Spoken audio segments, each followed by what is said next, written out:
മുണ്ടക്കൈ ചൂരൽമല പുനരധിവാസം വൈകുന്നു എന്നാരോപിച്ചുകൊണ്ട് UDF നേരത്തെ വയനാട് കളക്ട്രേറ്റ് വളയുന്നുണ്ടായിരുന്നു. അതിനിടയിൽ ഇപ്പോൾ പോലീസ് നടപടിയിലേക്ക് കടന്നിരിക്കുന്നു എന്ന് മനസ്സിലാക്കുന്നു. അവിടെ പ്രതിഷേധിക്കുന്ന പ്രവർത്തകരെ അറസ്റ്റ് ചെയ്ത് നീക്കുന്ന നടപടിയിലേക്ക് പോലീസ് കടന്നു എന്നാണ് ദൃശ്യങ്ങളിൽ നിന്ന് മനസ്സിലാക്കുന്നത്. സുർജിത്ത് അയ്യപ്പത്ത് അല്പസമയത്തിനകം അതുമായി ബന്ധപ്പെട്ട പുതിയ വിവരങ്ങൾ വിശദീകരിക്കും. മുണ്ടക്കൈ ചൂരൽമല പുനരധിവാസം വൈകുന്നു, സർക്കാരിൻ്റെ അനാസ്ഥ, സർക്കാർ കാര്യമായി ഇടപെടുന്നില്ല എന്നുള്ള വിമർശനം, അതുപോലെ ഈ സമരത്തെ കളക്ട്രേറ്റ് വളഞ്ഞുകൊണ്ടുള്ള സമരത്തെ പോലീസിനെ ഉപയോഗിച്ച് തകർക്കാൻ സർക്കാർ ശ്രമിക്കുന്നു എന്ന വിമർശനമൊക്കെ UDF നേതൃത്വം ഉയർത്തുന്നുണ്ട്. സമരം പല ഘട്ടങ്ങളിലായാണ്, അതിൻ്റെ ഒരു ഭാഗം എന്നുള്ള നിലയിലാണ് ഇന്ന് വയനാട് കളക്ട്രേറ്റ് വളയുന്ന നടപടിയിലേക്ക് UDF പ്രവർത്തകർ കടന്നിരിക്കുന്നത്. സെക്രട്ടേറിയറ്റിന് മുമ്പിലേക്കും ഈ സമരം വ്യാപിപ്പിക്കാൻ UDF തീരുമാനിച്ചിട്ടുണ്ട്. അർഹരായവർ പട്ടികയിൽ ഇടം പിടിക്കുന്നില്ല എന്നുള്ള വിമർശനം, പുനരധിവാസത്തിൻ്റെ കാലത്തിൽ ഇത്രയും കാലമായിട്ടും സർക്കാർ കാര്യക്ഷമമായ നടപടികൾ സ്വീകരിച്ചില്ല എന്നുള്ള വിമർശനം, ഇതൊക്കെ UDF ഉയർത്തുന്നുണ്ട്. ഇന്നലെ T സിദ്ദിഖിൻ്റെ ഏകദിന ഉപവാസം എന്ന നിലയിലായിരുന്നു സമരമെങ്കിൽ ഇന്ന് കളക്ട്രേറ്റ് വളയുക എന്ന സമര രീതിയിലേക്ക് UDF കടന്നിരിക്കുകയാണ്. ഇനി അത് സെക്രട്ടേറിയറ്റിന് മുമ്പിലേക്ക് ആ സമരം വ്യാപിപ്പിക്കുകയും ചെയ്യും. സുർജിത്ത് അയ്യപ്പത്ത് ചേരുന്നുണ്ട്. സുർജിത്ത്, ഈ പ്രവർത്തകരെ അറസ്റ്റ് ചെയ്ത് നീക്കാനുള്ള നടപടിയാണോ പോലീസിൻ്റെ ഭാഗത്തു നിന്നുണ്ടാകുന്നത്? സുർജിത്ത്,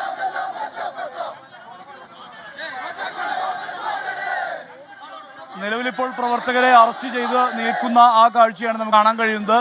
അതിൽ ഒരു വിഭാഗം UDF പ്രവർത്തകർ ഈ വാഹനം തടയുന്ന ഒരു സ്ഥിതിയിലേക്ക് എത്തുന്നു. അങ്ങനെ ഒരു സംഘർഷ സ്വഭാവത്തിലേക്ക് കാര്യങ്ങൾ മാറുന്നു എന്നുള്ളതാണ്. കാരണം ഒരു കൂട്ടം പ്രവർത്തകരെ പോലീസ് അറസ്റ്റ് ചെയ്ത് ഇവിടെ നിന്നും നീക്കിക്കൊണ്ടുപോയി. പക്ഷേ മറുഭാഗം ആളുകൾ ഈ വാഹനത്തിന്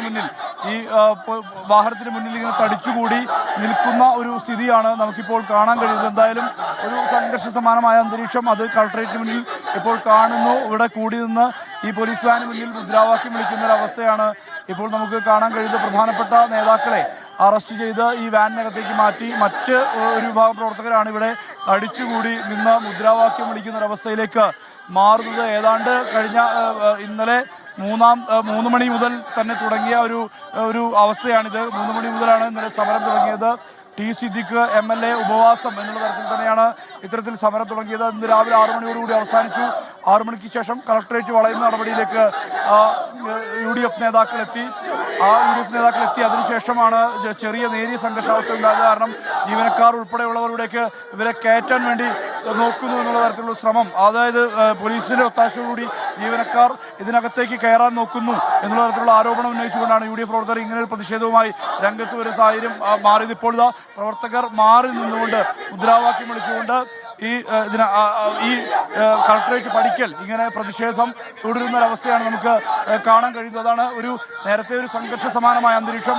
ആ അന്തരീക്ഷത്തിന് ഒരു പരിധി വരെ ഇപ്പോൾ പരിഹാരം എന്നുള്ള തരത്തിൽ അത് മാറിയിരിക്കുന്നു. ആ ഒരു സംഘർഷാവസ്ഥയ്ക്ക് അയവ് വന്നിരിക്കുന്നു. പോലീസ് വാൻ അതിന് സമീപത്തുകൂടി കടന്നു പോകുന്നു, അത് നമുക്ക് കാണാൻ കഴിയുന്നു.